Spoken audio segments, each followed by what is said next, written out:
الحمد لله الحمد لله رب العالمين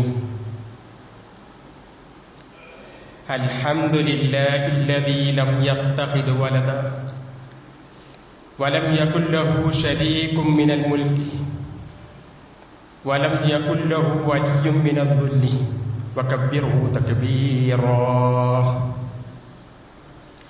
نحمده حمدا كثيرا طيبا مباركا فيه أشهد أن لا إله إلا الله وحده لا شريك له له الملك وله الحمد يحيي ويميت وهو على كل شيء قدير هو الأول والآخر والظاهر والباطن وهو بكل شيء عليم توكلت على الله ولا حول ولا قوة إلا بالله وأشهد أن محمدا عبده ورسوله اللهم صل على محمد وعلى آل محمد كما صليت على إبراهيم وعلى آل إبراهيم إنك حميد مجيد اللهم بارك على محمد وعلى آل محمد كما باركت على إبراهيم وعلى آل إبراهيم إنك حميد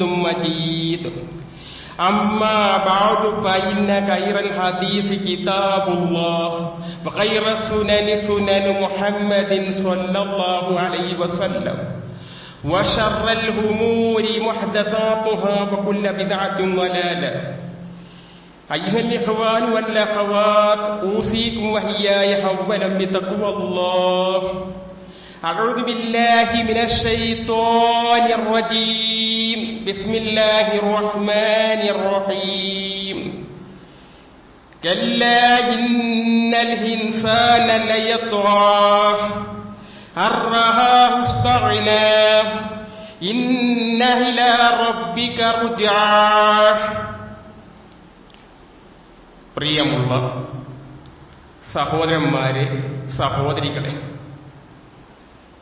റബ്ബുൽ ആലമീനായ അല്ലാഹുവിന്റെ വിധിവിലക്കുകൾ പരിപൂർണമായി ഉൾക്കൊണ്ടുകൊണ്ട് തഖ്വ കൈവിടാതെ ജീവിക്കണമെന്ന് ആമുഖമായി ഉണർത്തുകയാണ്, വസിയത്ത് ചെയ്യുകയാണ്.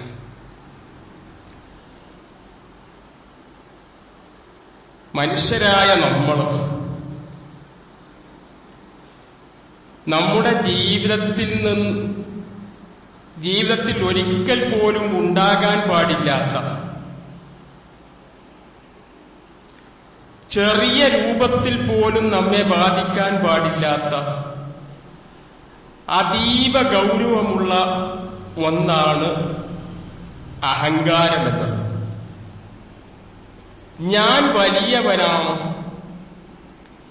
എനിക്കാരുടെയും ആശ്രയം വേണ്ട, എല്ലാ ആളുകളും എന്നെക്കാൾ ചെറിയവരാണ്, എല്ലാവരിലും മുകളിലാണ് ഞാൻ എന്ന രൂപത്തിലുള്ള ചിന്ത. പണക്കാരിലും പാവപ്പെട്ടവരിലും അതേപോലെ തന്നെ പണ്ഡിതന്മാരിലും പാമരന്മാരിലും പൊതുപ്രവർത്തകരിലും സാംസ്കാരിക നായകന്മാരിലുമൊക്കെ പിടിപെടാറുള്ള മാരകമായിട്ടുള്ള ഒരു വിപത്താണ് ഈ അഹങ്കാരം എന്ന ഒന്ന്. ഒരു കമ്മിറ്റിയിൽ ഉദാഹരണമായിക്കൊണ്ട് നമ്മുടെ മേഖല പരിശോധിക്കുകയാണെങ്കിൽ ഒരു പള്ളിക്കമ്മിറ്റി, ആ പള്ളിക്കമ്മിറ്റി ചേരുന്ന സമയത്ത് ഒരു 10 മെമ്പർമാരുള്ള അല്ലെങ്കിൽ 10 ആളുകളുള്ള ഒരു കമ്മിറ്റി, ആ കമ്മിറ്റി ചേരുന്ന സമയത്ത് ഈ അഹങ്കാരം എന്ന ആ രോഗത്തിന്റെ ചെറിയ ഒരു അംശമുള്ള ഒരാൾ ആ കമ്മിറ്റിയിൽ ഉണ്ടെങ്കിൽ യുക്തമായിട്ടുള്ള ഒരു തീരുമാനമെടുക്കാൻ കഴിയാതെ തർക്കവിതർക്കങ്ങളിലൂടെ പിരിയേണ്ടുന്ന ഒരവസ്ഥയിലേക്കായിരിക്കും അവസാനം എത്തിച്ചേരുക.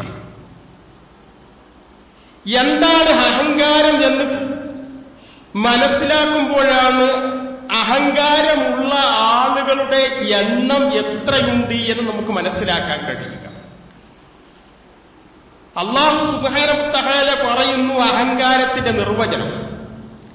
സഹസിരിഫുൽ ഹായാതിയല്ലദീന യതകബ്ബറൂന ഫിൽ അർളി ബിഗൈരിൽ ഹഖ് വയറൗ കുല്ല ഹായത്തിൻ ലാ യുഅ്മിനൂ ബിഹാ വയറൗ സബീലർ റുശ്ദി ലാ യത്തഖിദൂഹു സബീലാ വയറൗ സബീലൽ ഗയ്യി യത്തഖിദൂഹു സബീലാ.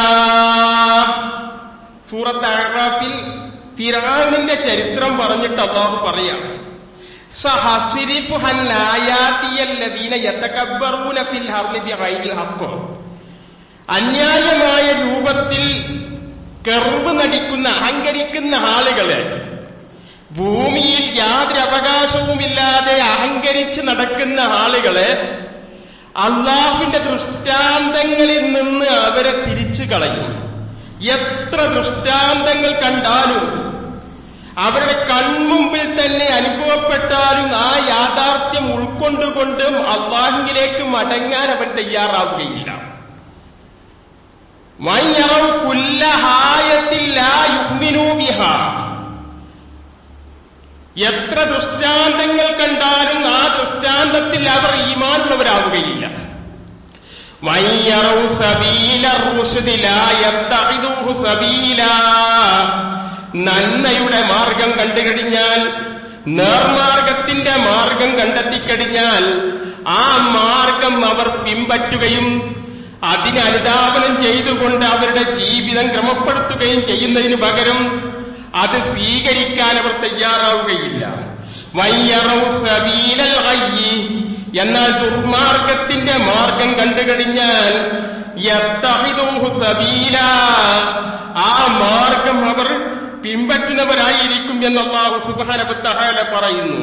ദാലിക ബിഅന്നഹും കദ്ദബൂ ബിഹായാതിനാ. ദാലിക അത് ബിഅന്നഹും തീർച്ചയായിട്ടും അവർ കദ്ദബൂ ബിഹായാതിനാ നമ്മുടെ ആയത്തുകളെ കളവാക്കിയവരാകുന്നു അവർ. വകാനു അൻഹാ ഗാഫിലീൻ.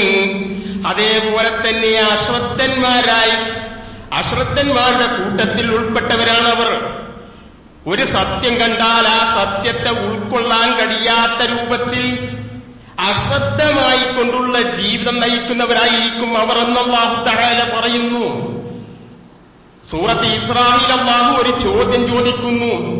വലാ തംശി ഫിൽ അർളി മറഹ. നിങ്ങൾ ഭൂമിയിലൂടെ അഹങ്കാരത്തോടു കൂടി നടക്കരുത്. ഇന്നക ലം തഹരിക്കൽ അർള വലം തബ്ലുഗൽ ജിബാല തൂലാ. നിങ്ങൾക്ക് പർവ്വതങ്ങളോളം നീളത്തിലെത്താൻ കഴിയില്ല. ഭൂമിയെ രണ്ട് പിളർപ്പാക്കാൻ നിങ്ങൾക്ക് കഴിയില്ല എന്ന് അല്ലാഹു തആല പറയുകയാണോ? നിങ്ങൾ എത്രയോ നിസ്സാരന്മാരാണെന്നാണ് അല്ലാഹു പറയുന്നത്. അല്ലാഹു പറയുന്നു, യഅരിഫൂന നിഅമത്തല്ലാഹ്. അല്ലാഹുവിന്റെ നിഅമത്തുകളെ കുറിച്ച് അവർ അറിഞ്ഞുകൊണ്ടിരിക്കുന്നു. സുമ്മ യുൻകിറൂനഹാ. പിന്നെ അതിനെ അവർ നിഷേധിക്കുന്നു. വഅക്തറഹുൽ കാഫിറൂൻ. അവരിൽ അധികം ആളുകളും കാഫിരീങ്ങളായി ദൈവനിഷേധികളായി മാറുകയാണ് ചെയ്യുന്നത് എന്ന്. വഹാതാകും മിൻ കുല്ലി മാ സഅൽതുമൂഹു വഇൻ തഉദ്ദൂ നിഅമത്തല്ലാഹി ലാ തുഹ്സുഹാ ഇന്നൽ ഇൻസാന ലളൂമുൻ കഫാർ. അല്ലാഹു സുബ്ഹാനഹു വ തആല പറയുന്നു, രണ്ട് സ്ഥലത്താണ് ഇത് ആവർത്തിച്ചത്. വഹാതാകും മിൻ കുല്ലി മാ സഅൽതുമൂഹു. അല്ലാഹു സുബ്ഹാനഹു വ തആല അവൻ ചോദിക്കുന്നതൊന്നും മനുഷ്യർ ചോദിക്കുന്നതൊക്കെ അവന്റെ അനുഗ്രഹത്തിൽ നിന്ന് അല്ലാഹു സുബ്ഹാനഹു വ തആല നൽകിയിട്ടുണ്ട്. വഇൻ തഉദ്ദൂ നിഅമത്തല്ലാഹ്. അല്ലാഹുവിന്റെ നിഅമത്തുകളെ നിങ്ങൾ എണ്ണിക്കണക്കാക്കാൻ തയ്യാറായാൽ ലാ തുഹ്സുഹാ. അതിനെ എണ്ണി തിട്ടപ്പെടുത്താൻ നിങ്ങൾക്കാവില്ല. നിങ്ങൾ വിത്തിറക്കുന്നുണ്ടെങ്കിലും ആ വിത്ത് മുളപ്പിക്കുന്നവൻ അല്ലാഹുവാകുന്നു. ആ രംഗം ഖുർആൻ വിശദീകരിക്കുകയാണ്.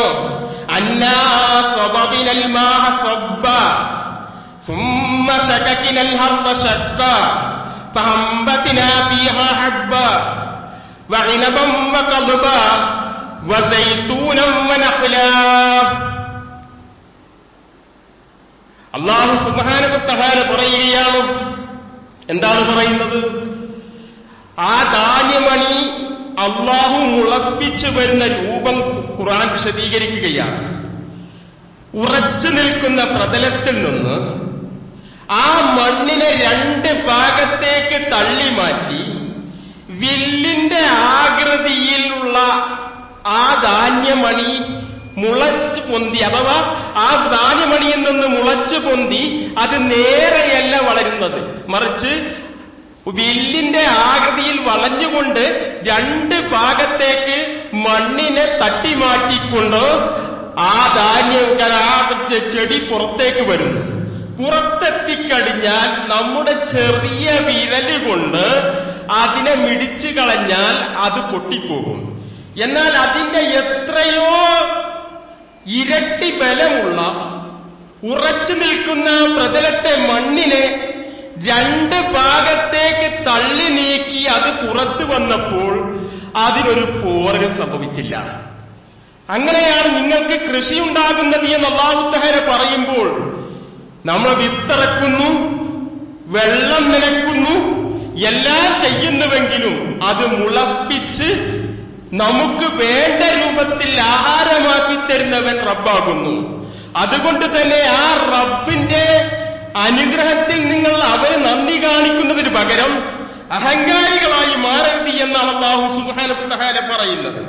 വലാ തുസഹിർ ഖദ്ദക ലിന്നാസി വലാ തംശി ഫിൽ അർളി മറാ. നിങ്ങൾ ജനങ്ങളിൽ നിന്ന് കവിള് കോട്ടരുത്. അഥവാ അഹങ്കാരത്തിന്റെ നിർവചനത്തിൽ പ്രവാചകൻ പറഞ്ഞൊരു കാര്യമാണിത്. പ്രവാചക തിരുമേനി സല്ലല്ലാഹു അലൈഹി വസല്ലം സ്വഹാബത്തിനോട് പറഞ്ഞു, ലാ യദ്ഖുലുൽ ജന്ന, നിങ്ങളിൽ നിന്ന് ആരും തന്നെ സ്വർഗത്തിൽ പ്രവേശിക്കുകയില്ല. ആരാണ് സ്വർഗത്തിൽ പ്രവേശിക്കാത്ത ആളുകൾ? മൻ കാന ഫീ ഖൽബിഹി മിസ്ഖാലു ദർറത്തിൻ മിൻ കിബ്രിൻ.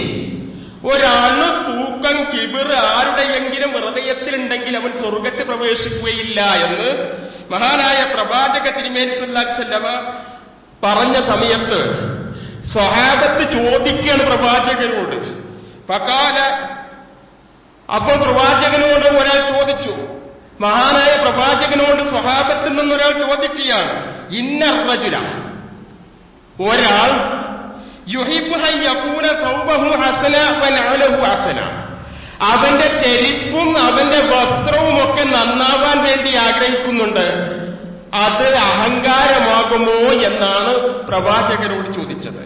അപ്പം പ്രവാചകൻ കൊടുത്ത മറുപടി, ഇന്നല്ലാഹ ജമീലുൻ യുഹിബ്ബുൽ ജമാൽ അൽ കിബ്ർ ബതറുൽ ഹഖ് വഅംതുൻ നാസ്. പ്രവാചകൻ പറഞ്ഞു, അല്ലാഹു സൗന്ദര്യമുള്ളവനാകുന്നു, അവൻ സൗന്ദര്യത്തെ ഇഷ്ടപ്പെടുന്നു. നിങ്ങൾ ചെരിപ്പ് നന്നാക്കലോ അതേപോലെ തന്നെ നിങ്ങളുടെ വസ്ത്രം നന്നാകുന്നതോ നിങ്ങളുടെ ശരീരം വൃത്തിയാക്കുന്നതോ ഒന്നും അഹങ്കാരമല്ല.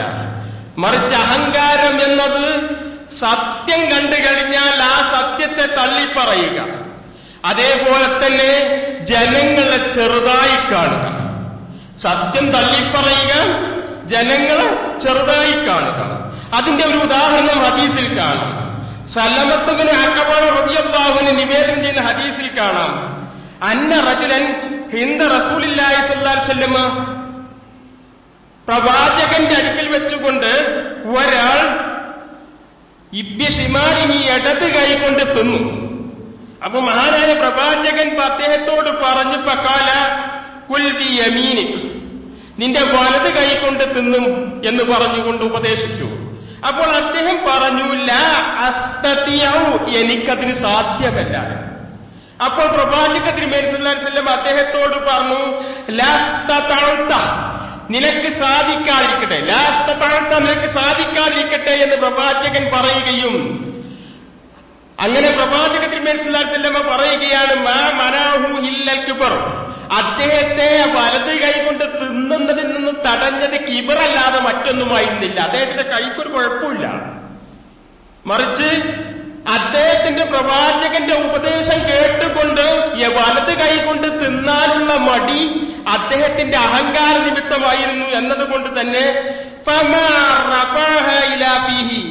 പിന്നെ അദ്ദേഹത്തിന്റെ കൈ അദ്ദേഹത്തിന്റെ ജീവിതകാലത്ത് അദ്ദേഹത്തിന്റെ വായിലേക്ക് ഉയർന്നിട്ടില്ല എന്നാണ് മഹാനായ പ്രവാചക തിരുമേനി സ്വല്ലല്ലാഹു അലൈഹി വസല്ലം പറയുന്നത്. ഇവിടെ ഒരു സത്യത്തെ തള്ളിപ്പറയുന്നത് കിബിറാണ്. ഇവിടെ നമ്മൾ മനസ്സിലാക്കേണ്ടത്, നമ്മൾ പല ആളുകളും നെരിയാണിക്ക് താഴെ വസ്ത്രമെടുക്കാറുണ്ട്. അങ്ങനെ വസ്ത്രമെടുക്കുന്ന ആളുകളോട് ചോദിച്ചാൽ പറയാറുള്ളത്, പുരുഷന്മാർ നെരിയാണിക്ക് താഴെ വസ്ത്രമെടുത്തു കഴിഞ്ഞാൽ ലാ യൻദുറുല്ലാഹു ഇലാ യൗമിൽ ഖിയാമ, ഖിയാമത്ത് നാളിൽ അല്ലാഹു സുബ്ഹാനഹു വ തആല അവരെ തിരിഞ്ഞു നോക്കുകയില്ല എന്ന് അല്ലാഹുവിന്റെ റസൂൽ പറഞ്ഞു. അത്രയും ഗൗരവമുള്ളതാണ്. ആ കാര്യം ഒരാൾ ഉപദേശിക്കുകയാണെങ്കിൽ, അഥവാ നിങ്ങൾ വലത്തിന് ഒരിക്കലും തന്നെ നിങ്ങളുടെ തുണി നെരിയാണിക്ക് താഴെ വരാൻ പാടില്ല എന്ന് പറയുമ്പോൾ ചില ആളുകൾ പറയാറുണ്ട്, ഞങ്ങൾ നെരിയാണിക്ക് താഴെ ഉടുക്കുന്നത് അഹങ്കാരത്തോടു കൂടിയല്ല. അഹങ്കാരത്തോടു കൂടിയല്ലെങ്കിൽ അതിൽ കുഴപ്പമില്ലല്ലോ എന്ന് പറയാറുണ്ട്. അങ്ങനെ പറഞ്ഞുകൊണ്ട് നെരിയാണിക്ക് താഴെ ഉടുക്കുന്നത് തന്നെയാണ് അഹങ്കാരം എന്ന് പറഞ്ഞാൽ, ഞാൻ എന്റെ തുണി നെരിയാണിക്ക് താഴെ ഉടുക്കാൻ പാടില്ല എന്നത് ശറഅ് എന്നെ വിലക്കിയിട്ടുള്ള കാര്യമാണ് എന്നുള്ളത് മനസ്സിലാക്കിയിട്ടും ആ തെറ്റ് ആവർത്തിച്ച് ചെയ്യുന്നത് തന്നെയാണ് അഹങ്കാരം എന്നത് നമ്മൾ മനസ്സിലാക്കണം. അതേപോലെ തന്നെ ചെറുതും വലുതുമായ ഏതേത് തിന്മകളുണ്ടോ ആ തിന്മകളൊക്കെ ചെയ്യുമ്പോൾ ഈ അഹങ്കാരം നിമിത്തം അത്തരത്തിലുള്ള തിന്മകൾ ചെയ്യാൻ നമ്മുടെ മനസ്സ് പ്രേരിതമാകുന്നുണ്ടോ എന്ന് നമ്മൾ ഓരോരുത്തരും ആലോചിക്കണം. അപ്പോൾ അഹങ്കാരത്തിന്റെ നിർവചനത്തിൽ പ്രവാചകൻ പറഞ്ഞ ഒന്ന്, വലാ തുസഹിർ ഖദ്ദക ലിന്നാസി, ജനങ്ങളിൽ നിന്ന് നിന്റെ കവിൾ നീ കോട്ടരുത്, അഥവാ മുഖം തിരിച്ചു കളയരുത്. വലാ തംശി ഫിൽ അർളി മർഹ, നീ ഭൂമിയിലൂടെ അഹങ്കാരത്തോടു കൂടി നടക്കരുത്. ഇന്നല്ലാഹ ലാ യുഹിബ്ബു മൻ കാന മുഖ്താരൻ ഫഖൂറാ, അല്ലാഹു സുബ്ഹാനഹു വ തആല ദുരഭിമാനിയും അഹങ്കാരിയുമായ ഒരാളെയും ഇഷ്ടപ്പെടുകയില്ല എന്ന് മഹാനായ ലുഖ്മാനുൽ ഹക്കീം തന്റെ മകൻ ഉപദേശിക്കുകയാണ്. വഖ്സിദ് ഫീ മശിഹിക വഹ്ദുദ് മിൻ സൗതിക ഇൻ ഹങ്കറൽ അസ്വാതി ലസൗത്തിൽ ഹമിയ, മോനെ നിന്റെ നടത്തത്തിൽ നീ മിതത്വം പാലിക്കണം. അതേപോലെ തന്നെ നിന്റെ ശബ്ദം നീ താഴ്ത്തണം. ശബ്ദങ്ങളിൽ വെച്ച് ഏറ്റവും വെറുക്കപ്പെട്ട സൗണ്ട് അത് കഴുതയുടേതാകുന്നു എന്ന് മഹാനായ ലുഖ്മാനുൽ ഹക്കീം തന്റെ മകൻ ഉപദേശം നൽകുകയാണ്. എപ്പോഴാണ് ഈ അഹങ്കാരം പിടികൂടുക? കല്ലാ ഇന്നൽ ഇൻസാന ലയത്ഗാ, അങ്ങനെ വേണ്ട, തീർച്ചയായിട്ടും മനുഷ്യൻ അതിക്രമിയായിരിക്കുന്നു. അർറഹാഹു ഇസ്തഗ്നാ, ഞാൻ ധന്യനായിട്ടുണ്ട് എന്നൊരാൾ കരുതുന്ന സമയത്ത്, എന്ന് പറഞ്ഞാൽ എനിക്ക് ആരുടെയും ആശ്രയം വേണ്ട, ഞാൻ എല്ലാത്തിനും മതിയായവനാണെന്ന ചിന്ത എപ്പോഴാണോ നമ്മുടെ മനസ്സിലേക്ക് കടന്നു വരുന്നത്, ആ സമയത്താണ് ഈ അഹങ്കാരം വരുന്നത്. ഇന്ന ഇലാ റബ്ബിക റുജ്അ, തീർച്ചയായിട്ടും നിന്റെ മടക്കം നിന്റെ രക്ഷിതാവിന്റെ അടുക്കലേക്കാണെന്ന ആ ഒരു തിരിച്ചറിവ് നിനക്കുണ്ടാകണമെന്ന് അല്ലാഹു സുബ്ഹാനഹു വ തആല പ്രത്യേകം എടുത്തു പറയുന്നു. ഇനി നമ്മൾ മനസ്സിലാക്കേണ്ടത്, ഈ അഹങ്കാരം എന്നത് വളരെ കൂടുതലൊന്നും വേണ്ട, കുറഞ്ഞ അളവിൽ നമ്മുടെ ജീവിതത്തിലുണ്ടായാൽ മതി. അതാണ് മിസ്കാൽ ദർബത്തിൻ എന്ന് പറഞ്ഞത്, ഒരാളിന് തൂക്കം. മറ്റൊരു ഹദീസിൽ കാണാം അബ്ബത്ത് ഖർദൻ, ഒരു കടുക് മണിയോളം, ഒരു കടുക് മണിയോളം അല്ലെങ്കിൽ ഒരാളിന് തൂക്കമുണ്ടായാൽ മതി. ഒരു ബിരിയാണി നമ്മൾ ഉണ്ടാക്കുന്നു, ആ ബിരിയാണിയിൽ നമ്മൾ ചേർക്കുന്ന വസ്തുക്കളൊക്കെ തന്നെ വളരെ വിലപിടിച്ച വസ്തുക്കളാണ്. എന്നാൽ ആ വിലപിടിച്ച വസ്തുക്കൾ ഉപയോഗിച്ചുകൊണ്ട് നമ്മൾ ബിരിയാണി ഉണ്ടാക്കുമ്പോൾ ആ അരിയുടെയോ അല്ലെങ്കിൽ അതിലിട്ടിട്ടുള്ള സാധനത്തിന്റെയോ അത്രയൊന്നും അളവിലല്ല, ഒരു ചെറിയ അളവിൽ അതിലേക്ക് വിഷം ചാടിക്കഴിഞ്ഞാൽ നമ്മൾ ആ ബിരിയാണി മൊത്തത്തിൽ ആ പാത്രത്തിൽ നിന്ന് ഒഴിവാക്കാറാണ് പതിവ്. കാരണം പിന്നീട് ബാക്കിയുള്ളത് കഴിക്കാനും നമുക്കൊരു അലർജിയായിരിക്കും, പ്രയാസമായിരിക്കും. ഇതുപോലെയാണ് നമ്മുടെ ജീവിതത്തിന്റെ മറ്റ് നന്മകളെയൊക്കെ തകർത്ത് കളയുകയും അതേപോലെ തന്നെ നമ്മുടെ നരക പ്രവേശനം സാധ്യമാക്കുകയും സ്വർഗപ്രവേശനം തടയപ്പെടുകയും ചെയ്യാൻ ഈ ചെറിയ അളവിലുള്ള അഹങ്കാരം മതിയാകുമെന്നതാണ് ഇതിന്റെ ഗൗരവം നമ്മെ വർദ്ധിപ്പിക്കുന്നത്. അതുകൊണ്ട് തന്നെ വളരെയേറെ ഗൗരവത്തോടുകൂടി നമ്മളിത് കാണണം. 4 കാര്യങ്ങൾ ഒരിക്കലും തന്നെ നമ്മുടെ ജീവിതത്തിൽ ഉണ്ടാവാൻ പാടില്ല. ഒന്ന് അന, ഞാൻ എന്ന ചിന്ത. രണ്ടാമത്തേത് എന്റെ, ഇതൊക്കെ എന്റെ അടുക്കലുള്ളതാണ് എന്നുള്ള ചിന്ത. മൂന്നാമത്തേത് ലി, ഇതൊക്കെ എനിക്കുള്ളതാണ്, എന്റേതാണ് എന്നുള്ള ചിന്ത. അതേപോലെ തന്നെ മൻ അന, ഞാൻ ആരാണ് എന്ന ചിന്ത. ഈ 4 ചിന്തകൾ ഒരിക്കലും തന്നെ ഒരാളിൽ ഉണ്ടായിക്കഴിഞ്ഞാൽ അറിയാതെ അവന്റെ ജീവിതത്തിലേക്ക് ഈ അഹങ്കാരം കടന്നുപോകും. ആദ്യമായി അഹങ്കാരം പിടിപെട്ടത് ഇബ്ലീസിനാണ്. ആ ഇബ്ലീസിനോട് അല്ലാഹു സുബ്ഹാനഹു വ തആല പറഞ്ഞു, മാ മനഅക അല്ലാ തസ്ജുദ ഇത് അമർത്തുക, നിന്നോട് സുജൂദ് ചെയ്യാൻ കൽപ്പിച്ച പ്രകാരം നീ സുജൂദ് ചെയ്യാതിരിക്കാൻ നിന്നെ തടഞ്ഞത് എന്താണ് ഇബ്ലീസേ എന്ന് ഇബ്ലീസിനോട് അല്ലാഹു ചോദിക്കുന്നു. അപ്പോൾ ഇബ്ലീസിന്റെ മറുപടി എന്താ പറയുന്നത്? അന ഖൈറുൻ മിൻഹു ഖലഖ്തനീ മിൻ നാരിൻ ഫഖലഖ്തുഹു മിൻ തീൻ. എന്നെ സൃഷ്ടിച്ചത് തീ കൊണ്ടാണ്, അവനെ സൃഷ്ടിച്ചത്, ആദമിനെ സൃഷ്ടിച്ചത് മണ്ണ് കൊണ്ടാണ്. മണ്ണ് കൊണ്ട് പടച്ചിട്ടുള്ള ആദമിന് തീ കൊണ്ട് പടച്ചിട്ടുള്ള ഞാൻ സുജൂദ് ചെയ്യുകയോ? ഈ ധിക്കാരപരമായ ചോദ്യമുണ്ടായപ്പോഴാണ് ഫഖ്റുജ്, നീ പുറത്തു പോവുക എന്ന് അല്ലാഹു സുബ്ഹാനഹു വ തആല ഇബ്ലീസിനോട് പറഞ്ഞത്. അതേപോലെ തന്നെ പിന്നീട് മൂസാ നബി അലൈഹിസ്സലാമിന്റെ കാലഘട്ടത്തിൽ ഒരു ധനികനുണ്ടായിരുന്നു, ഖാറൂൻ മുതലാളി എന്ന പേരിൽ അറിയപ്പെടുന്ന വലിയ സമ്പത്തിന്റെ ഉടമയായിരുന്നു. അദ്ദേഹത്തിന്റെ സമ്പത്തിന്റെ താക്കോൽ കൂട്ടം പിടിക്കാൻ തന്നെ മല്ലന്മാരായ ഒരു കൂട്ടം ആളുകൾ വേണ്ടിയിരുന്നു. അത്രയും ധനാഢ്യനായ വ്യക്തി. ഇന്ന ഖാറൂന കാന മിൻ ഖൗമി മൂസാ ഫബഅലൈഹി വആതൈനാഹു മിനൽ കുനൂസ് മാ ഇന്ന മഫാത്തിഹു ലതനൂ ബിൽ ഉസ്ബതി ലിൽ ഖുവ്വ ഇദ് ഖാല ലഹു ഖൗമുഹു ലാ തഫ്റഹ് ഇന്നല്ലാഹ ലാ യുഹിബ്ബുൽ ഫരിഈൻ. അല്ലാഹു സുബ്ഹാനഹു വ തആല പറയുന്നു, ഇന്ന ഖാറൂന കാന മിൻ ഖൗമി മൂസാ, മൂസാ നബി അലൈഹിസ്സലാമിന്റെ സമുദായത്തിൽപ്പെട്ട ആളായിരുന്നു ഖാറൂൻ. അദ്ദേഹം അതിക്രമം പ്രവർത്തിച്ചു. വആതൈനാഹു മിനൽ കുനൂസ്, അദ്ദേഹത്തിന് വലിയ സമ്പാദ്യം അല്ലാഹു തആല നൽകി. അദ്ദേഹത്തിന്റെ ആ സമ്പാദ്യത്തിന്റെ താക്കോൽ കൂട്ടം പിടിക്കാൻ തന്നെ മല്ലന്മാരായ ആളുകൾ വേണ്ടിയിരുന്നു. അത്രയും ധനാഢ്യനായ വ്യക്തി. അദ്ദേഹത്തോട് അദ്ദേഹത്തിന്റെ സമുദായം പറഞ്ഞു, ലാ തഫ്റഹ്, നീ ഒരിക്കലും തന്നെ പുളകം കൊള്ളരുത്, ആഹ്ലാദിക്കരുത്. ഇന്നല്ലാഹ ലാ യുഹിബ്ബുൽ ഫരിഈൻ, ആഹ്ലാദിക്കുന്ന ഒരാളെയും അല്ലാഹു സുബ്ഹാനഹു വ തആല ഇഷ്ടപ്പെടുകയില്ല.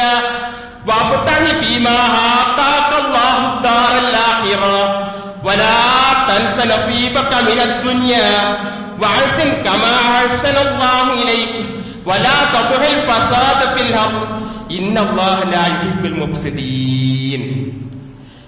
അല്ലാഹു സുബ്ഹാനഹു വ തആല പറയുന്നു, ഖാറൂൻ മുതലാളിയോട് അദ്ദേഹത്തിന്റെ നാട്ടിലുള്ള ആളുകൾ പറയാണ്. എന്താ പറയുന്നത് നിങ്ങൾ? വബ്തഹി ബിമാ ആതാകല്ലാഹു ദാറൽ ആഖിറ, നീ നിനക്ക് കിട്ടിയിട്ടുള്ള ദുനിയാവിൽ കിട്ടിയിട്ടുള്ളത് കൊണ്ട് പരലോകം ആഗ്രഹിക്കുക, പരലോകത്തിന് വേണ്ടി പ്രവർത്തിക്കുക. വലാ തൻസ നസീബക മിനദ് ദുനിയ, ദുനിയാവിൽ നിനക്ക് കിട്ടിയ ഓഹരി നീ മറക്കും വേണ്ട. വഅഹ്സിൻ കമാ അഹ്സനല്ലാഹു ഇലൈക, അല്ലാഹു തആല നിനക്ക് ചെയ്തു തന്നിട്ടുള്ള ഈ നന്മ ജനങ്ങൾക്ക് നീ ചെയ്തു കൊടുക്കുക. ഇതൊക്കെ പറഞ്ഞ സമയത്ത് നീ ഒരിക്കലും കുഴപ്പക്കാരിൽ പെട്ടുപോകരുത് എന്നൊക്കെ പറഞ്ഞപ്പോൾ അത് കേൾക്കുന്നതിന് പകരം, കേട്ട് മനസ്സിലാക്കി അതനുസരിച്ച് പ്രവർത്തിക്കുന്നതിന് പകരം അദ്ദേഹം അദ്ദേഹത്തിന്റെ നാട്ടുകാരിലേക്ക് ഇറങ്ങിപ്പുറപ്പെട്ടു. വളരെ ആഡംബരത്തോടുകൂടി, അഹങ്കാരത്തോടുകൂടി ഇറങ്ങിപ്പുറപ്പെട്ടു. അപ്പോൾ യുരീദൂനൽ ഹയാത്തദ് ദുനിയ, കാലല്ലവിയെ യുരീദൂനൽ ഹയാത്തദ് ദുനിയ, ഐഹിക ജീവിതം ഉദ്ദേശിക്കുന്ന ആളുകൾ ഇങ്ങനെ പറഞ്ഞു. എന്താ പറഞ്ഞേ? യാ ലൈത ലനാ മിസ്ല മാ ഊതിയ ഖാറൂൻ ഇന്നഹു ലദു ഹദ്ദിൻ ഹളീം. യാ ലൈതലനാ മിസ്ല മാ ഊതിയ ഖാറൂൻ, ഈ ഖാറൂൻ ഉണ്ടായ പോലുള്ള സമ്പത്ത് ഞങ്ങൾക്ക് ഉണ്ടായിരുന്നെങ്കിൽ എത്ര നന്നായിരുന്നു. ഖാറൂൻ എന്തുമാത്രം ഭാഗ്യാണ് കിട്ടിയത്. ഇന്ന് നമ്മളെ ചില മലയാളിമാരൊക്കെ കാണുന്ന സമയത്തൊക്കെ നമ്മൾ പറയാറില്ലേ, ആ വാചകം അന്ന് ആ നാട്ടിലുള്ള ചില ആളുകൾ പറയാൻ തുടങ്ങി. ചില ആളുകൾ പറഞ്ഞു, അള്ളാനെ കണ്ടുമുട്ടണമെന്ന് ആഗ്രഹിക്കുന്ന ആളുകൾ പറഞ്ഞു, വഖാലല്ലദീന ഊത്തുൽ കിതാബ വൈലകും സവാബുല്ലാഹി ഖൈറൻ ലിമൻ ആമന, അല്ലാഹു സുബ്ഹാനഹു വ തആലയെ കണ്ടുമുട്ടണമെന്ന് ആഗ്രഹിക്കുന്ന ആളുകൾ പറഞ്ഞു, ഞങ്ങൾക്ക് അള്ളാഹുവിന്റെ അടുക്കൽ നിന്നുള്ള പ്രതിഫലം ഇവന് കിട്ടിയതിലേറെ ഞങ്ങൾക്ക് അവിടുന്ന് കിട്ടും. ആർക്കാ കിട്ടുക? ലിമൻ ആമന വഅമില സ്വാലിഹ വലാ യലഖാഹ ഇല്ല സ്വാബിറൂൻ, ക്ഷമിക്കുന്ന ആളുകൾക്ക് നാളെ പരലോകത്ത് ഇവന് കിട്ടിയതിലേറെ ഞങ്ങൾ കിട്ടാൻ നിൽക്കുന്നു എന്ന് പറഞ്ഞു. എന്നിട്ട് അദ്ദേഹത്തെ ഭൂമിയിൽ അദ്ദേഹത്തെയും അദ്ദേഹത്തിന്റെ ആ സമ്പാദ്യവും മൊത്തത്തിൽ ഭൂമിയിൽ ആഴ്ത്തിക്കളഞ്ഞു. ആ സമയത്ത് തലേ ദിവസം വരെ അദ്ദേഹത്തിന്റെ ആ സ്ഥാനത്തിന് വേണ്ടി കൊതിച്ചിരുന്ന ആളുകൾ തമന്നവും മകാനഹു ബിൽ ഹംസി യഖൂലൂന വൈകന്നല്ലാഹ യബ്സുതു റിസ്ക ലിമൻ യശാഉ മിൻ ഇബാദിഹി വയഖ്ദിർ ലൗലാ അൻ മന്നല്ലാഹു അലൈനാ ലഖസഫ ബിനാ, അല്ലാഹു തആല ഞങ്ങളോടൊരു ഔദാര്യം ചെയ്തിരുന്നില്ല എങ്കിൽ അള്ളാഹു ഞങ്ങളെയും ഈ ഭൂമിയിൽ ആഴ്ത്തിക്കളയുമായിരുന്നു എന്ന് തലേ ദിവസം വരെ അദ്ദേഹത്തിന്റെ ആ പദവിക്ക് വേണ്ടി കൊതിച്ച ആളുകൾ പറയുകയാണ്. ഇത് തന്നെയായിരിക്കും മുതലാളിമാരുടെ അല്ലെങ്കിൽ നാട്ടിൽ പ്രമാണിമാരായിക്കൊണ്ട് അഹങ്കരിച്ച് വലച്ചു നടക്കുന്ന ആളുകളുടെ പിന്നാലെ അവരുടെ ആ സ്ഥാനമാനങ്ങളും പദവികളുമൊക്കെ അതേപോലെ കരസ്ഥമാക്കണമെന്ന് ആഗ്രഹിച്ചുകൊണ്ട് അവരുടെ പിന്നാലെ പോകുന്ന ആളുകളുടെ ഗതിയെന്ന് മുൻകാല ചരിത്രത്തിൽ നിന്ന് അല്ലാഹു തആല നമ്മെ പഠിപ്പിക്കുകയാണ്. മറ്റൊരു ചരിത്രം നമുക്കറിയാം. തോട്ടക്കാരിൽ ഒരാൾ, അവൻ തോട്ടത്തിൽ പ്രവേശിച്ച സമയത്ത് അദ്ദേഹം പറഞ്ഞ കാര്യം, വദഖല ജന്നതഹു വഹുവ ളാലിമുൻ ലിനഫ്സിഹി, അദ്ദേഹം അദ്ദേഹത്തോട് തന്നെ അക്രമം പ്രവർത്തിച്ചുകൊണ്ട് ആ തോട്ടത്തിൽ പ്രവേശിച്ചു. എന്നിട്ട് അദ്ദേഹം പറഞ്ഞു, കാലമാ അളുന്നു അൻ തബീദ ഹാദിഹി അബദാ, ഈ തോട്ടം ഒരിക്കലും തന്നെ നശിക്കൂല എന്ന് പറഞ്ഞു.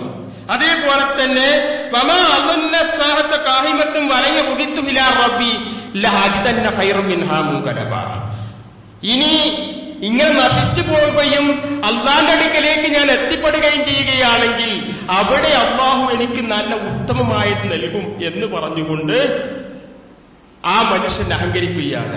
ആ തോട്ടത്തെ അല്ലാഹു തആല നശിപ്പിച്ചു കളഞ്ഞു. ഇങ്ങനെ ഒരുപാട് ചരിത്രങ്ങൾ ഖുർആനിൽ നിന്നും ഹദീസുകളിൽ നിന്നും നമുക്ക് വായിച്ചെടുക്കാൻ കഴിയും. വർത്തമാനകാല സാഹചര്യത്തിലും അഹങ്കാരികൾക്കുള്ള പതനങ്ങൾ പല രൂപത്തിലും നമ്മൾ കണ്ടുകൊണ്ടിരിക്കുകയാണ്, വായിച്ചുകൊണ്ടിരിക്കുകയാണ്, കേട്ടുകൊണ്ടിരിക്കുകയാണ്.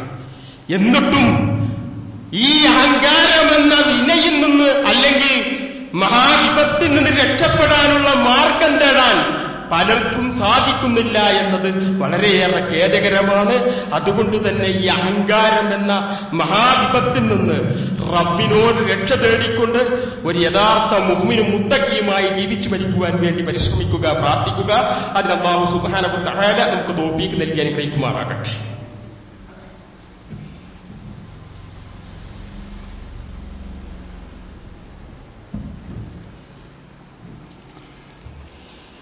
അൽഹംദുലില്ലാഹ് അസ്സലാത്തു വസ്സലാമു അലാ റസൂലില്ലാഹ് വഅലാ ആലിഹി വസഹ്ബിഹി അജ്മഈൻ.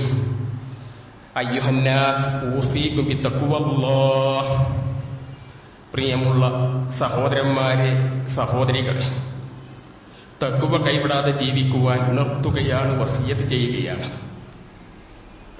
ഈ ഖുതുബയിൽ ഓർമ്മപ്പെടുത്താനുള്ളത്, ഏതെങ്കിലും ഒരു സന്ദർഭത്തിൽ, ഏതെങ്കിലും ഒരു സെക്കൻഡിൽ ഈ ലോകത്ത് നിന്ന് വിട പറഞ്ഞു പോവേണ്ടവരാണ് നമ്മൾ ഓരോരുത്തരും. ഈ ലോകത്ത് നിന്ന് വിട പറഞ്ഞു പോകാത്ത ഒരാളും ഈ ദുനിയാവിലില്ല. അതുകൊണ്ട് തന്നെ ഈ ലോകത്ത് നിന്ന് വിട പറയുന്ന സമയത്ത് ഈ 3 കാര്യങ്ങളിൽ നിന്ന് ആരെങ്കിലും അല്ലെങ്കിൽ ഈ 3 കാര്യങ്ങൾ ഒഴിവാക്കിക്കൊണ്ട് ഈ ജീവിതത്തിൽ നിന്ന് വിട പറഞ്ഞു പോകുന്നുവെങ്കിൽ അവന് സ്വർഗമുണ്ട് എന്ന് മഹാനായ പ്രവാചക തിരുമേനി സ്വല്ലല്ലാഹു അലൈഹി വസല്ലം പറഞ്ഞു. ഏതൊക്കെയാണത്? മൻ ഫാറക റൂഹുൽ ജസദ വഹുവ ബരീഉം മിൻ സലാസിൻ. 3 കാര്യങ്ങൾ അവന്റെ ജീവിതത്തിൽ നിന്ന് ഒഴിവാക്കിക്കൊണ്ട് ഈ ലോകത്ത് നിന്ന് വിട പറയാൻ ആർക്കെങ്കിലും കഴിഞ്ഞുവെങ്കിൽ അവന് ദഖലൽ ജന്ന, നാളെ സ്വർഗത്തിൽ പ്രവേശിക്കുമെന്ന് മഹാനായ പ്രവാചകൻ മുന്നറിയിപ്പ് നൽകി. എന്നിട്ട് പ്രവാചകൻ ആ 3 കാര്യങ്ങൾ എടുത്തു പറയുകയാണ്. ഒന്നാൽ കിബർ, അഹങ്കാരമുണ്ടാകാതിരിക്കുക. ഒരാള് തൂക്കം പോലും നമ്മുടെ ഹൃദയത്തിൽ അഹങ്കാരമുണ്ടാകാതിരിക്കാൻ വേണ്ടി ശ്രദ്ധിക്കാം. രണ്ടാമത്തേത് വൽ ഉലൂൽ. ഉലൂൽ എന്ന് പറഞ്ഞാൽ വഞ്ചന, ചതി എന്നതൊക്കെയാണ്. മറ്റുള്ള ആളുകളെ വഞ്ചിച്ചുകൊണ്ടുള്ള ഒരു സമ്പാദ്യം. പലപ്പോഴും കച്ചവട രംഗത്തൊക്കെ പ്രവർത്തിക്കുന്ന ആളുകൾ ഈ കച്ചവടത്തിലൊക്കെ കാണിക്കുന്ന കൃത്രിമങ്ങളിൽ ഒരിക്കലും ഒരു മുസ്ലിമിന്റെ കടയിൽ നിന്നൊന്നും അങ്ങനെ ഉണ്ടാവാൻ പാടില്ല. അങ്ങനെ മറ്റൊരുത്തരെ നമ്മൾ വഞ്ചിച്ചു കഴിഞ്ഞാൽ ആ വഞ്ചിച്ച സാധനവുമായി നാളെ പരലോകത്ത് നമ്മൾ ഹാജരാകേണ്ടി വരുമെന്നുള്ള തിരിച്ചറിവ് നമുക്കുണ്ടാകണം. അതേപോലെ തന്നെ മൂന്നാമത്തേത് ദൈൻ. ദൈൻ എന്ന് പറഞ്ഞാൽ കടബാധ്യത എന്നാണ്. അനാവശ്യമായ കടങ്ങൾ വരുത്തിവെച്ച് കടബാധ്യതയോടുകൂടി മരണപ്പെട്ട് ആയിരങ്ങൾ നമുക്ക് വേണ്ടി മയ്യത്ത് നമസ്കരിച്ചാലും കടബാധ്യതയുള്ള ഒരു മയ്യത്താണെങ്കിൽ മഹാനായ പ്രവാചകൻ മാറി നിൽക്കുകയും അവരോട് കൂടെയുള്ള ആളുകളോട് നമസ്കരിക്കാൻ പറയുകയും ചെയ്യുമായിരുന്നു എന്നതാണ്. പ്രവാചക തിരുമേനി സ്വല്ലല്ലാഹു അലൈഹി വസല്ലം പോലും നമസ്കരിക്കാതെ മാറി നിന്നത് ഈ കടബാധ്യതയുള്ള മയ്യത്തിന്റെ പേരിലാണ്. എന്നാൽ പലപ്പോഴും മയ്യത്ത് പള്ളിയിലേക്ക് കൊണ്ടുവന്നു കഴിഞ്ഞാൽ ഈ മയ്യത്തിന്റെ കടങ്ങൾ ഇന്ന ആളുകൾ ഏറ്റെടുത്തിരിക്കുന്നു എന്ന് പറഞ്ഞ് ആ പറച്ചിൽ മാത്രമായി ഒതുങ്ങുകയും ആ മയ്യത്തിന്റെ കടം വീണ്ടും മയ്യത്തിന്റെ കടമായി തന്നെ അവശേഷിക്കുകയും ചെയ്യുന്നൊരവസ്ഥ പലപ്പോഴും ഉണ്ടാകാറുണ്ട്. അതേപോലെ തന്നെ ജീവിച്ചിരിക്കുന്ന സമയത്ത് അനാവശ്യമായ കടങ്ങൾ കടന്നു വരാതിരിക്കാൻ വേണ്ടി പ്രത്യേകം ശ്രദ്ധിച്ചുകൊണ്ട് ജീവിച്ചു കഴിഞ്ഞാൽ നാളെ പരലോകത്ത് അള്ളാഹുവിന്റെ സ്വർഗത്തിൽ നമുക്ക് പ്രവേശിക്കാൻ കഴിയുമെന്നത് പ്രത്യേകം നമ്മൾ മനസ്സിലാക്കുക. കൂട്ടത്തിൽ മറ്റൊരു കാര്യം ഓർമ്മപ്പെടുത്താനുള്ളത്, വളരെ ദീർഘകാലം നമ്മുടെ പ്രസ്ഥാനത്തിന്റെ അമരത്ത് പ്രവർത്തിച്ചിരുന്ന നമ്മുടെ ISFന്റെ സെക്രട്ടറി സ്ഥാനത്തും അതേപോലെ തന്നെ പിന്നെ KJയുടെ പ്രസിഡന്റും സെക്രട്ടറിയും ഒക്കെയായി പ്രവർത്തിച്ചിരുന്ന, അതേപോലെ തന്നെ ഇപ്പോൾ അവസാനമായിക്കൊണ്ട് നമ്മുടെ KNMന്റെ ജനറൽ സെക്രട്ടറിയായി പ്രവർത്തിച്ചു കൊണ്ടിരിക്കുമ്പോഴാണ് നമ്മുടെ ബഹുമാന്യനായ MM മദനി ഇന്നലെ നമ്മോട് വിട്ടുപിരിഞ്ഞത്. അല്ലാഹു സുബ്ഹാനഹു വ തആല അദ്ദേഹത്തിന്റെ ഖബറിടം വിശാലപ്പെടുത്തി കൊടുക്കുകയും അദ്ദേഹത്തിന്റെ പാപങ്ങൾ പുറത്തു കൊടുത്തുകൊണ്ട് അദ്ദേഹത്തെയും നമ്മയും അല്ലാഹു സുബ്ഹാനഹു വ തആല സ്വർഗത്തിൽ ഒരുമിച്ച് കൂട്ടുമാറാകട്ടെ. അദ്ദേഹത്തിന്റെ വിയോഗം നിമിത്തം നമ്മുടെ സംഘടനയ്ക്ക് നഷ്ടപ്പെട്ടിട്ടുള്ള ആ വ്യക്തിയെ അതിന് പകരമായിക്കൊണ്ട് അതിലേറെ ഉത്തമമായ ആളുകളെ അല്ലാഹു സുബ്ഹാനഹു വ തആല പകരം നൽകിക്കൊണ്ട് അനുഗ്രഹിക്കുമാറാകട്ടെ. അല്ലാഹുവേ, ഈ ലോകത്ത് നിന്ന് വിട പറയുന്ന സമയത്ത് കാമിലായ പരിപൂർണമായ ഈമാനോടുകൂടി കെലിമ ചൊല്ലിക്കൊണ്ട് മരണപ്പെടുവാനുള്ള മഹാഭാഗ്യം നൽകി ഞങ്ങളെ നീ അനുഗ്രഹിക്കണേ റബ്ബേ. അർഹമുർ റഹീമായ റബ്ബേ, ഞങ്ങളുടെ ഹൃദയത്തിൽ ഒരണു തൂക്കം പോലും കിബർ, അതേപോലെയുള്ള അസദ് പോലെയുള്ള യാതൊരു തരത്തിലുള്ള ദോഷങ്ങളും ബാധിക്കാതെ ഒരു യഥാർത്ഥ മുവഹിദും മുഹ്മിനും മുത്തഖിയുമായി ജീവിച്ചു മരിക്കാൻ വേണ്ടി ഞങ്ങളെ നീ സഹായിക്കണേ റബ്ബേ. മരണം വരെ ഈ തൗഹീദി പ്രസ്ഥാനത്തിൽ പ്രവർത്തിക്കാനും ഈ തൗഹീദി പ്രസ്ഥാനത്തിൽ ഒരു മെമ്പറായി പ്രവർത്തിക്കുന്നതോടൊപ്പം തന്നെ ചുറ്റുപാടുകളിലേക്ക് ഈ തൗഹീദി ഈ ആദർശത്തെ എത്തിക്കുവാനുള്ള ആ ആഫിയത്തും കരുത്തും നൽകി ഞങ്ങളെ നീ സഹായിക്കണേ റബ്ബേ. ഞങ്ങൾക്ക് നേതൃത്വം നൽകുന്ന ഒരുപാട് പണ്ഡിതന്മാർ രോഗികളായി നിൽക്കുന്ന ആളുകളുണ്ട്. അല്ലാഹുവേ, അവർക്ക് നീ ഹാഫിയത്തുള്ള ദീർഘായുസ് നൽകി അനുഗ്രഹിക്കണേ റബ്ബേ. അർഹമുർ റഹീമായ റബ്ബേ, ഈ ലോകത്ത് നിന്ന് വിട പറയുന്ന സമയത്ത് സന്തോഷത്തോടുകൂടി കെലിമ ചൊല്ലി മരിക്കാനും നാളെ നിന്റെ സ്വർഗത്തിൽ ഒത്തുചേരുവാനുമുള്ള തൗഫീഖ് നൽകി ഞങ്ങളെ നീ സഹായിക്കണേ റബ്ബേ. ഞങ്ങളിൽ നിന്ന് മരണപ്പെട്ടു പോയ ഖബറുകൾ വിശാലപ്പെടുത്തി കൊടുക്കുകയും അവരെ ദ്വാരയിൽ ഞങ്ങളെ ഇന്നാളെ ജന്നാത്തിൽ ഫിർദൗസിൽ ഉൾപ്പെടുത്തി അനുഗ്രഹിക്കുകയും ചെയ്യുന്ന റബ്ബേ, അർഹമുർ റഹീമായ റബ്ബേ, ഒരുപാട് സഹോദരീ സഹോദരന്മാർ രോഗബാധയായി കിടക്കുന്ന ആളുകളുണ്ട്. അവിടെ അസുഖം സുഖപ്പെടുത്തി കൊടുത്തുകൊണ്ട് അനുഗ്രഹിക്കണേ റബ്ബേ. മാരകമായ രോഗങ്ങൾ പിടിപെട്ട് കഴിയുന്ന ആളുകൾക്ക് നീ ആശ്വാസം നൽകി അനുഗ്രഹിക്കണേ റബ്ബേ. റബ്ബനാ ആതിനാ ഫിദ്ദുനിയാ ഹസന വഫിൽ ആഖിറതി ഹസനത വഖിനാ അദാബന്നാർ. അല്ലാഹുമ്മ അഹീനാ അലൽ കിതാബി വസ്സുന്ന വഅമിത്നാ മഅൽ ഈമാൻ വത്തൗബ. അല്ലാഹുമ്മ ഹജിർനാ മിനന്നാർ. റബ്ബനാ ലാ തുസിഅ ഖുലൂബനാ ബഅദ ഇദ് ഹദൈതനാ വഹബ് ലനാ മിൻ ലദുൻക റഹ്മ ഇന്നക അൻതൽ വഹാബ്. اللهم اغفر للمؤمنين والمؤمنات والمسلمين والمسلمات الأحياء منهم والأموات إنك مجيب الدعوات يا قاضي الحاجات. ربنا تقبل منا دعاءنا إنك أنت سميع الدعاء. آمين برحمتك يا أرحم الراحمين والحمد لله رب العالمين.